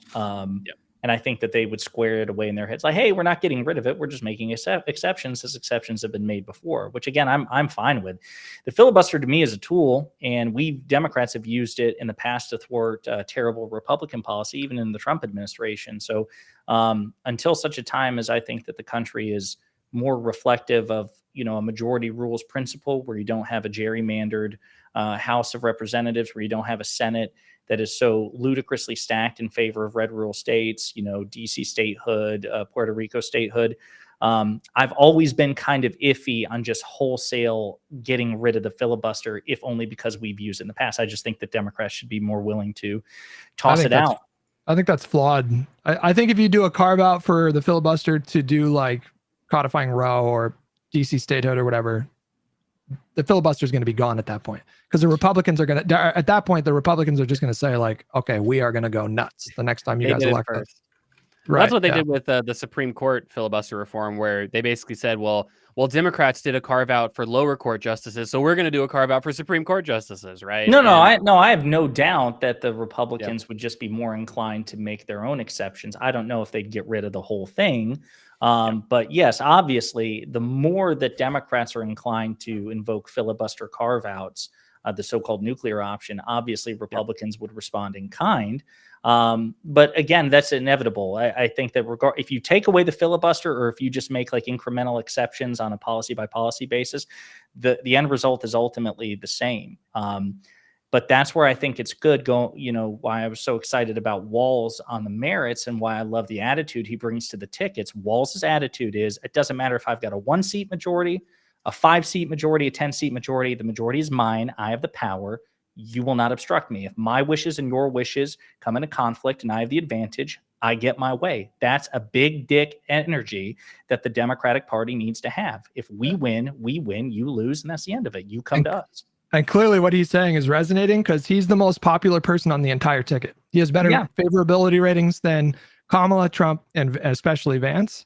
And this is after a week of them trying to do stolen valor bullshit about it's just, Pisco, maybe I know you're more up to date on like fact checking that. Yeah. What do you have to say about all that? We've discussed it before, but I just real quick, guys, this is one of the biggest nothing burgers that I've ever really seen. And it's a little bit insulting because they're specifically going after an area that people are very sensitive about, especially military families, about service and about misrepresentations, that kind of thing. Those who've had deaths in the family. That it's an issue that immediately kind of gets to the heart of a lot of Americans. Number one, and number two, because this is a party, of course, that has had no deference to other service people or people who've done service. I mean, or let alone cops in January 6th or, McCain, that kind of thing. But it's also a lie. And the three big kind of lies about Walz' service are, number one, that he wasn't a veteran of Operation Enduring Freedom. The Minnesota National Guard released a statement to Fox News, of all people, that said absolutely he did serve in Operation Enduring Freedom. Yes, he never went to Afghanistan, but he was he had a foreign deployment as a he did security, among other things, and training on logistics, that kind of thing, in Italy, where he did handle weapons. He did, get marksmanship awards, things like that, specifically in support of Operation Enduring Freedom. And what the Minnesota National Guard said was that is serving in that operation. So it's the dumbest technicality. He never claimed to be a combat veteran. So that's number one bucket of alleged lies. Number two bucket of alleged lies is that he kind of was a coward and left because he didn't want to deploy in Iraq. I mean, he left and retired after 24 years of service, which everyone, including his previous supervisor, who was like a Trumper Republican guy who has been maligning him for no good reason. Was he actually his previous supervisor? I think he came in and filled the role after Tim left. I mean, who knows? He said and acknowledged that Walz had the complete right to retire after 20 years. Walz wanted to continue his public service as a congressperson, and he did so before orders were given to deploy in Iraq. It's not like this entire thing is blown up as though he, someone who served from 17, as soon as the going got tough, he left. I mean, that's not true. He was operating at a time where he could have been asked to go serve in Afghanistan, Iraq at any moment, but he decided he wanted to run for Congress, and he deployed before that. And then the third, go ahead. Well, I was going to say, so quickly come up with the third. There are a couple of people in chat who are calling you out, and then one who called me out about the filibuster thing. So we're going to go back to that, but finish your thing and then respond to these two. The third bucket is in 2018, he made a comment when sort of proposing the standard kind of Democrat position now, which is a semi-assault weapons ban. He said, these are the weapons I carried in war. And you can read that statement to be like, he's pretending he was in combat, as opposed to, no, he was talking about when he was deployed in an operation in the longest war in American history. And he was training with those weapons, using those weapons, doing security details with those weapons. And his statement there should be read to be about the kind of weapon he was carrying in a foreign deployment situation, and the kind of weapon that the military uses. That's what he was referring to. He wasn't trying to invent a record. He's been very clear for years and years and years. He has never done a combat operation. And so you have to be the dumbest kind of person or the most bad faith person to interpret that statement as, I was trying to play off to this crowd of like whatever many people, I don't know, less than 100 people, that I have a combat experience, when it clearly wasn't his intent. That's my skill. Yeah, so there are two people who called you out. We're going to get to them. One of them called me out first. I don't want to get buried in chat. Literally calling for tyranny of the majority and only calling for this because they think the political wind is at their back. So let's talk about this. No, just ignore him. I banned him today. It's a waste of time. Did you? Yeah. Well, I just want to say this because there is something about the sentiment that we hear a lot: tyranny of the majority. I would rather have tyranny of the majority than tyranny of the minority. That's what you dumb fucks never deal with. You think there's something morally superior about a tyranny of the minority. No, fuck you. In every other situation you've ever been in your life, you defer to the majority 9 times out of 10. That's the way it should be. Now, some things should be outside the purview of a simple majority. Constitutional amendments, impeachments, the rescission of civil liberties, things like that. I do understand the purpose of super majorities, but this idea that a governing body shouldn't be able to do 60, 70, 80% of what it wants to do after it wins a goddamn election, barring these amendments, barring impeachments, just passing legislation, is ridiculous. It's so funny how you all talk about DEI and affirmative action. This entire fucking American system is affirmative action for right-wing losers who are unpopular, who have shitty candidates, shitty values, shitty records. You all just need the entire deck stacked in your favor. You need a fucking filibuster in the Senate. You need a gerrymander in the House of Representatives. You need a conservative supermajority in the Supreme Court. You need the biggest fucking news network in America ideologically predisposed to the right. And that's for you all to just compete. Just compete. No, I believe that even Republicans, when they win elections, should be able to get their way in terms of the system 80% of the time with a simple majority. It doesn't make any goddamn sense that the victorious party in an election can't pass legislation. They won the election. No other advanced democratic republic on earth does it this way. I'm sorry that you don't get your way whatever you want, but a tyranny of the minority makes no sense. And it doesn't make any sense to you too. The only reason you advocate for it here is because it favors your side politically. If you were in a classroom right now and the teacher polled the fucking audience, you all want a grape lollipop or a strawberry lollipop, and 60% voted for grape, and she said, no, fuck you, it's going strawberry, you'd be like, what the hell? It's the same thing here. I'm sorry. Governing should be based on a simple majority 9 times out of 10. Fuck you. I don't know who's chat. That's not my chat. Who's live on Twitch right now? Literally just ban him. That guy's vapid. Yeah. He's boring. He's boring. So he's silly. let's see. Somebody else then, J Mac or J. Who's the other guy who called Peace Go out? Hit me. Peace go.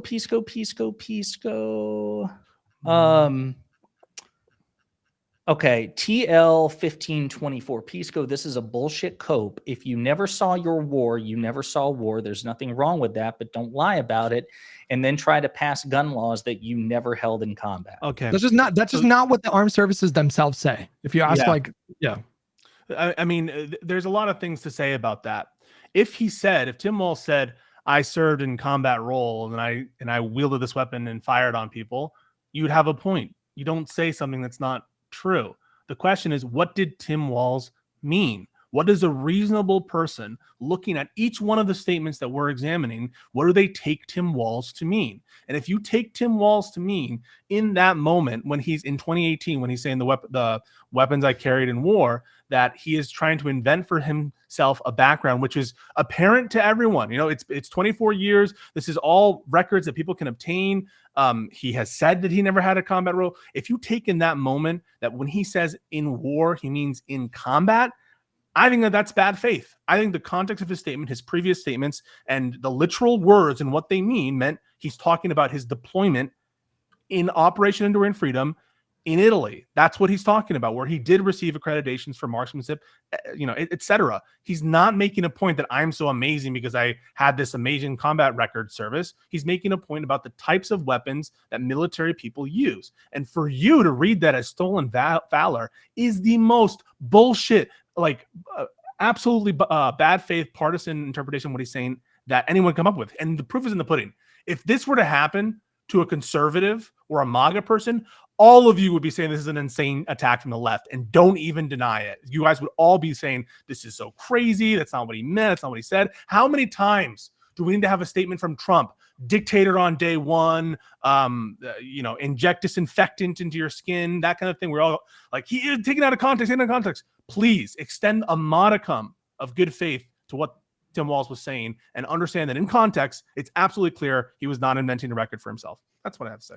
I mean, I think that the jury is not out on this issue, right? Like the jury's decided this, right? I think there's a reason why this talking point's kind of died down. I mean, in part, it's just because, look, at the end of the day, I mean, Democrats really love Tim Walz, but he is also just the VP candidate, right? Like, we're not going to, probably no single criticism is worth totally fixating on from a Republican perspective, even a strategist perspective, on the VP nominee. This was clearly just an attempt, again, one of the attempts to see, throw shit at the wall, see what can stick. And, this just isn't really sticking. And so I would suspect in the next few days, especially with the lead up of the Democratic National Convention, we're probably going to hear a lot less about Tim Walz in broader sort of discourse. Democrats are still going to love him, and we're going to see speeches that he gives every now and then. But the election's not going to be decided on this ridiculous hand wringing about Tim Walz's and it's backfiring. It's backfiring because implicit in a lot of what these people are saying is a kind of denigration of people who didn't see combat, people who served this country valiantly, who didn't fire a rifle, or maybe they were part of the National Guard and did really good work in other ways, or just defended the nation in other ways, and as though their service were less valuable. And that's just not the truth. And there's go ahead. Well, I was just gonna say, and I think Walz is really gonna fucking pounce on Vance in their debate when Vance inevitably tries to. And I think October 1st. Number one, I don't think Vance is ready for the big show. I just don't. He's just not polished enough. He's just so unimpressive on so many levels, and he's gonna try to bring the heat in that debate, and I don't think it's gonna go well. Speaking of which, I will say that just to clarify, apparently there were proposed dates for a vice presidential debate, and Governor Walz publicly said October 1st. I'll see you on October 1st, JD. Has JD replied? Has Vance? I haven't seen a public statement about that, but you can tell how seething the MAGA movement is, and everyone online. No one is vigorously defending Vance. You guys are all molding over the Vance pick, and you're not seeing it because none of you have confidence in him. None of you have confidence that he's going to be able to win this debate at all, and you all are scared that he'll come off as this like kind of weird loser, which he is. And that's like, I'm sorry for you, but the proof is in the pudding. People like Walz. People think he's authentic. People think he's genuine, and everyone thinks that Vance is like this cringe loser. Speaking of the debates, I just want to say, like, an observation that I've made about of Kamala. I think she has one of those personality types where she likes this shit. Like, I don't think she's nervous. I think she is confident. And if you go back and watch, like, I went back and watched her debate with Pence. We watched a clip from a back and forth that she got in with, I believe, John Cornyn. Is that a Republican? Yeah, he's a Republican senator from Texas. There's a clip of him like questioning her while she's giving a speech on the floor, and she is enthusiastically like welcoming his questions. Like, he's asking Madam President of the Senate or whatever, would you permit me to ask her a question?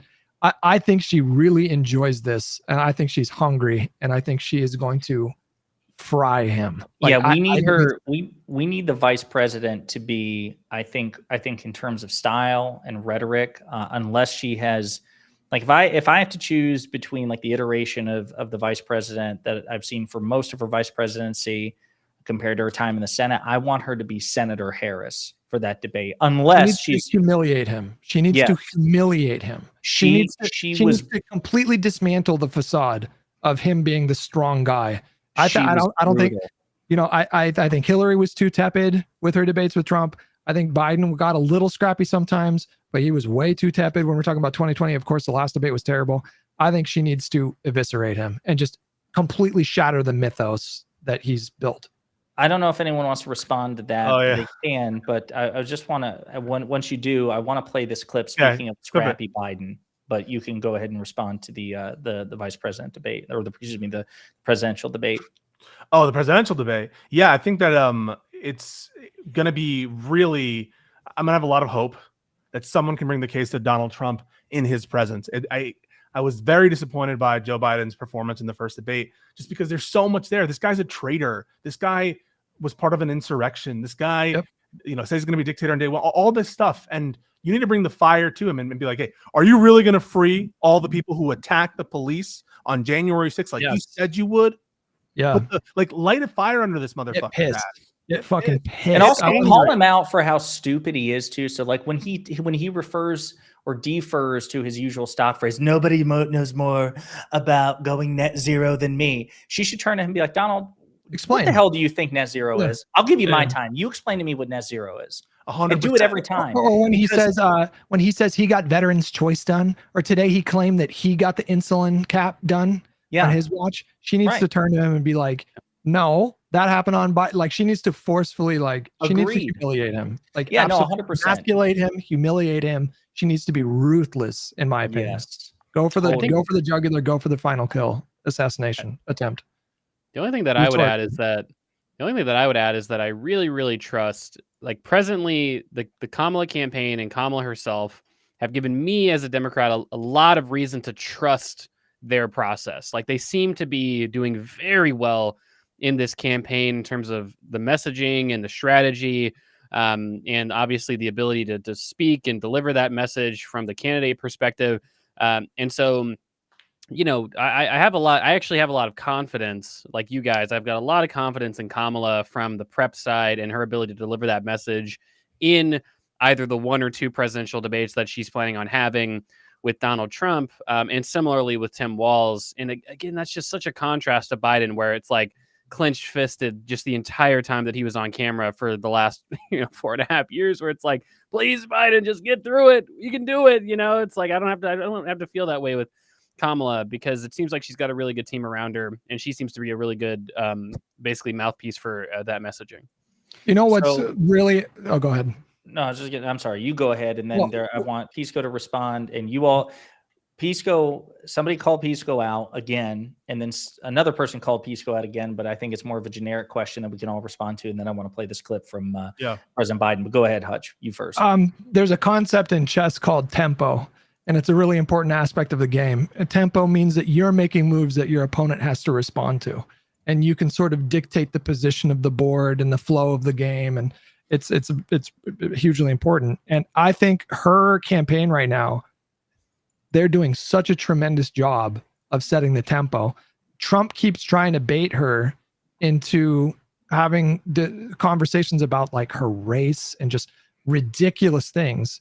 And they seem to be ignoring him for the most part. And they're going out there and unabashedly making their campaign, like they're centering it around joy. What's his name? The guy, MSNBC host, Lawrence O'Donnell. He did a segment talking about highlighting the fact that they're working it into their speeches. They're working it into their campaign, that like it needs to be like part of what focuses us and motivates us needs to be a sense of optimism and joy. And I think it's working tremendously. And they're doing such a good job of not taking the bait and instead, setting the tempo themselves. And they've got Trump completely on the back foot playing defense. It's really impressive. Fuck says, LOL at Pisco, just use dictator on day one as an example of rhetoric and not 5 full minutes later. It's literal again, laughing emoji. I mean, you guys don't even understand the point being made as I'm saying it. It's a little bit depressing. So the point being made by me in that moment was the lengths that you guys will go to defend obviously truthfully conveying messages from Trump that are abhorrent or stupid as hell, and try to make excuses for things that are very clearly unexcusable versus things where reasonable people could absolutely see the meaning. I'm not here to tell you that Trump doesn't mean what he means when he's very anti-democratic. I think if he could, and this gets back to a Twitter terminology fight that Econoboy was having yesterday, I believe. If he could, do I think Trump would suspend elements of the Constitution whenever they were inconvenient for him? Absolutely, yeah. I would. If Trump could get away with being a dictator on day one, do I think that he would do that? Absolutely, I would. And so me calling out the double standard of your interpretation of the horrible things that Trump says versus the lack of good faith to someone like Tim Walz for saying something incredibly reasonably understandable is not me saying that Trump didn't mean those things. I hope that your brain has enough neural network to understand that. Now, Pisco, the best example of this is all the conservatives who are so concerned. We have to have everyone in this nation needs to be armed because we are so concerned about government tyranny. And government tyranny is the most dangerous thing that we could possibly imagine. Okay. And look at what Tim Walz said. Tim Walz said, oh, I don't think you have a right to spread hate speech or disinformation. A radical statement, for sure. I'll give the Republicans that. Certainly outside the bounds of many constitutional scholars. But the absolute deafening silence that these same conservatives who say the most important thing, the reason we have the Second Amendment is such a huge fear of government tyranny. All of these conservatives being silent when Donald Trump says, we might need to terminate the Constitution. Every single one of you people saying this is a hypocrite. I do not take you seriously when you say that you think Kamala is going to take your guns away. I do not take you seriously when you say Tim Walz is going to get rid of the First Amendment. You do not care about that because you were dead silent when Donald Trump said he wanted to terminate the Constitution. The Walz thing on misinformation was bullshit, by the way. The hate speech thing was kind of not great because it's not true. No, that's not accurate. I agree, Hutch. But just so people in the audience are understanding, Walz, when he was talking about cracking down on misinformation and how you don't have a constitutionally protected right to do misinformation, he was specifically talking about lying about election stuff. Yeah. So telling someone that, you know, you're voting on a day that it's not the election, or telling them Or a different precinct instead of, it's illegal. You can't do it. He Yeah. was talking specifically about that. So yeah. Yeah. So a couple of things real quick before we play this clip. Pisco, I agree on calling out his coup attempt, but what do you think is a good response if when Trump says she's calling me a traitor because she wants someone to shoot me again? I mean, anybody can reply to this one. You don't have to use the word traitor, but just because someone shot at you, we all condemn that. It has nothing to do with that. We resolve our things in elections. You're the one who doesn't believe in elections, Donald Trump. And so, yeah, we condemn that violence. It has nothing to do with the true fact that you did try to steal and overturn an American election. It was a little fucking groiper that tried to shoot him. That's not on us. That's not on us. Donald, I'm sorry that a registered Republican who reflects many of your personal values and the values and ideas of many of your supporters took a shot at you. We publicly condemned it. I will say on the subjects of shootings that you publicly suggested that the Second Amendment people could take care of Hillary Clinton if she won the election. So it seems to me that you have by far a greater predilection for violence, you hypocritical fucking loser. Let's see here. A couple of other things. Pisco, Ikana Boy, Hutch, Josiah, who will be in the Wisconsin October for the Progressive Canvassing event? I will. I may be at one of those. My plan is to attend at least one of these canvassing events. If you guys really want to see me in person and talk to me and grab a beer or something, go to some of them and you might see me there. Pisco's the kind of guy that you would want to grab a beer with. That's what let him pay for it. Hutch, I'm sorry, you said that you would or would not. It's a maybe for Wisconsin, but I will be in DC in 2 weeks. So either the 29th or the 30th, whatever day you guys, if you can make time to come to DC, we can figure that out. But we'll talk. Let's see here. It's a maybe for me as well. I have a vacation scheduled the week of the election, like starting on election night, just so that I can cover it. And I told my boss that I would be very radically unproductive until the results are announced. So you might as well approve that vacation anyway. So I don't really have many vacation days. So I don't know. Maybe I'll be able to go on a weekend or something, but I'm just not sure. Trying to think if there's any other chat thing here. Somebody just asked, do you think Taylor Swift will play at the DNC? She does have a break in her tour. She does have a break in her tour. Specifically on the like she has a 2-day break during the convention. I think she's gonna fucking show up, bro.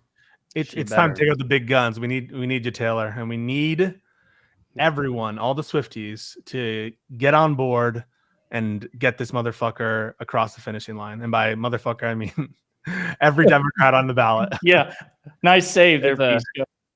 So getting all the way back to this, it was Hutch, or maybe it was Pisco, I can't even remember at this point. Maybe it was Agana Boy said something about a feisty Joe Biden. So I wanted to play this clip and then read you 2 responses to it, and you all weigh in. Has the U.S. beat inflation, Mr. President? Yes. I told you we're going to have a soft landing. We're going to have a soft landing. My policies are working. Start writing that way, okay? And Mr. President, Sleepy Joe. Where was that, Joe? What the fuck? He's fed the fuck up, and I do not blame him for a second. Unchained. Yeah, this is the Joe that knows that he doesn't have to run for anything ever again. And I'm here for it. I love it. I hope that we can get some more feisty moments out of Grandpa Joe. And I do hope that he's able to hit the campaign trail, at least to some degree, in the future. Obviously he doesn't need to do events all the fucking time, but, have him on the campaign trail as an October surprise like Obama or something. I think that'd be great. So Chris Cillizza, formerly of CNN, said Biden has always had a chip on his shoulder about how the media covers him, but now he's not even trying to hide it, to which Elie Mystal, one of my favorite progressive legal and political commentators, says, or the press coverage of his administration has been objectively shit and openly in the tank for the convicted felon who's leaked campaign data. People of your ilk are too chicken shit to report on, and he's no longer appeasing your bullshit. I'm squarely with Ellie on that one, but you all are free to jump in. What do you think? Is the president being unprofessional? Is he being unreasonable? I think Kamala's inherited some of that antipathy too, because she's obviously not making herself. I mean, I don't really care, to be honest with you, if she's not giving an interview right now. What she's doing is working, and we know that the DC press corps during the Biden administration has been pretty fucking trash, and so. There's not really like a strong like incentive right now. I'm sure she will sit down for an interview. The other thing too is like she's also like she's only been the nominee for 3 weeks. I mean, it's not something little to put together a campaign. So I assume her days are just filled all day with meetings and strategy and planning and staffing and blah blah blah blah blah. So she doesn't have time right now to sit down with CNN. I don't give a fuck.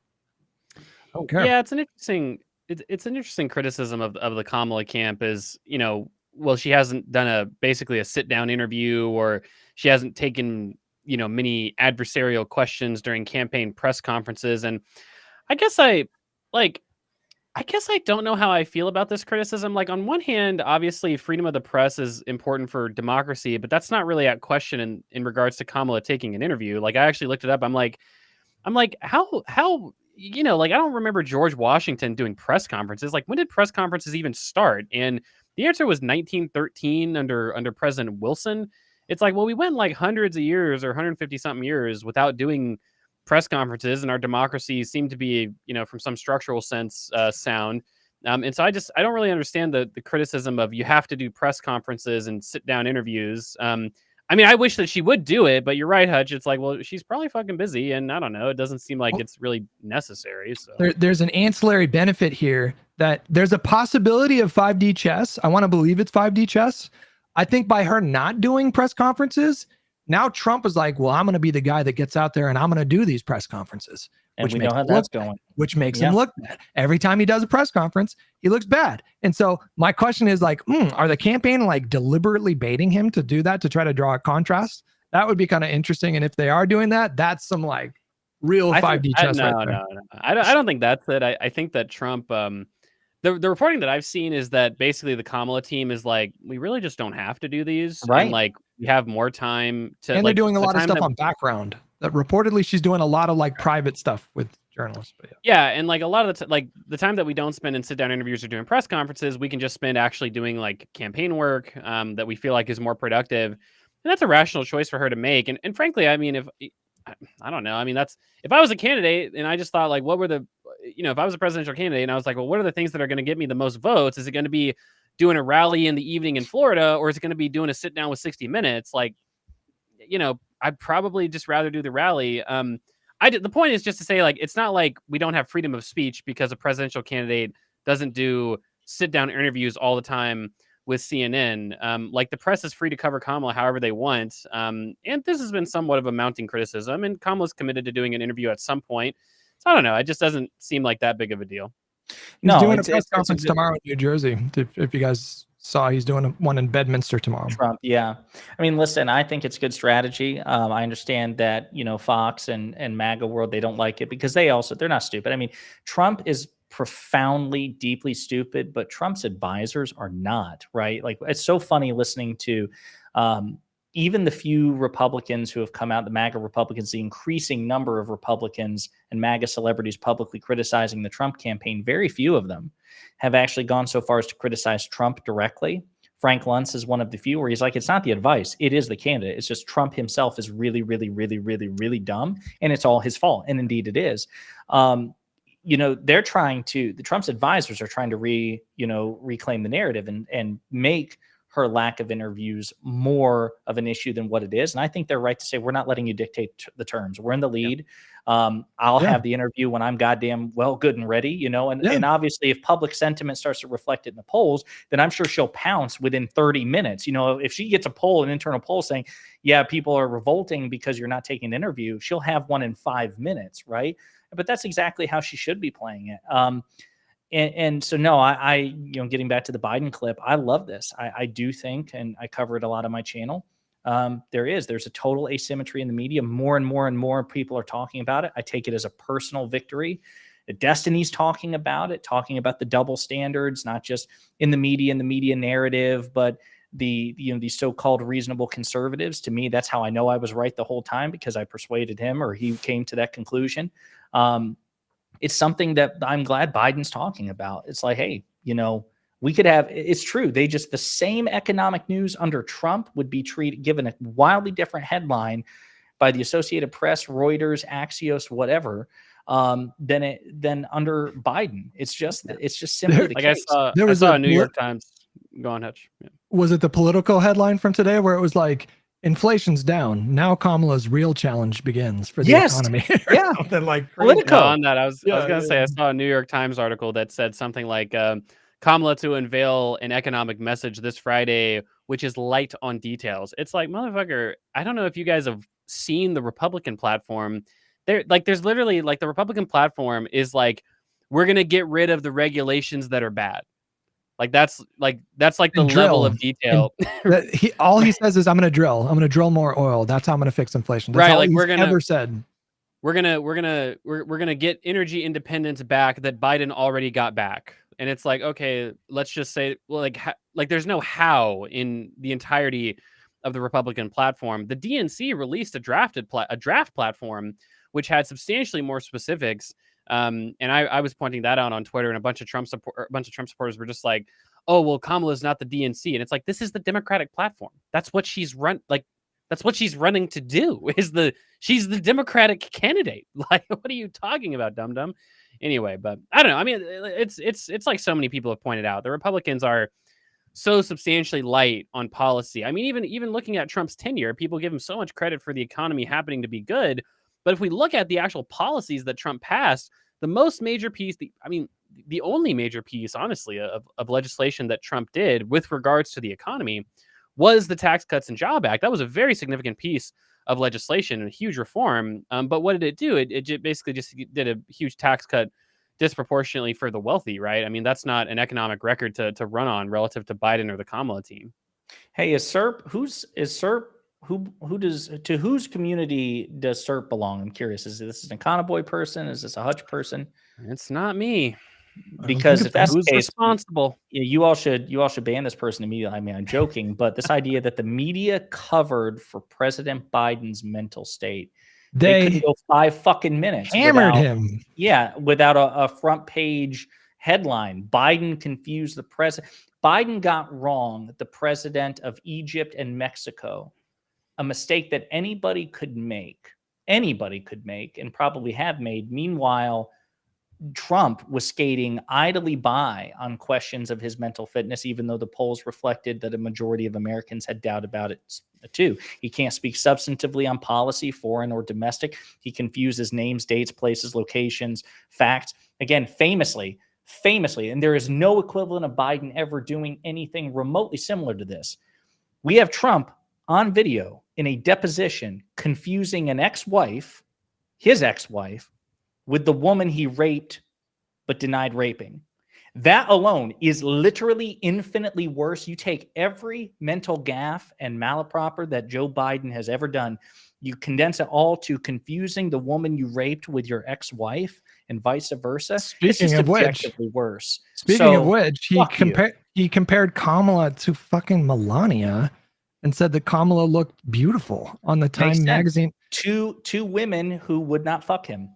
What the? Oh, wow. Well, look, obviously Trump, I mean, the sexism oozing out of the Trump campaign is not going to stop anytime soon. I mean, I think that, and one thing that's interesting about, because obviously the polling is totally reversed on this issue, where slightly more people, I think it's up to 58%, last poll I saw, said that Trump was mentally unfit to be president. And 58%, I mean, that's bleeding into the MAGA base right there. That to me seems to eclipse the number of independents. I mean, I think Trump is pretty reliably going to get about 45% of the vote. That means that there's a margin of Trump voters who are very explicitly saying, like, we don't think Trump is mentally fit to be in office. And of course, with Kamala, it's like 10 or 15% say that, which is to say that, like, most Republicans would even recognize, like, look, we don't think Kamala is insane or like not mentally capable of being president. We just disagree with her on whatever various issues.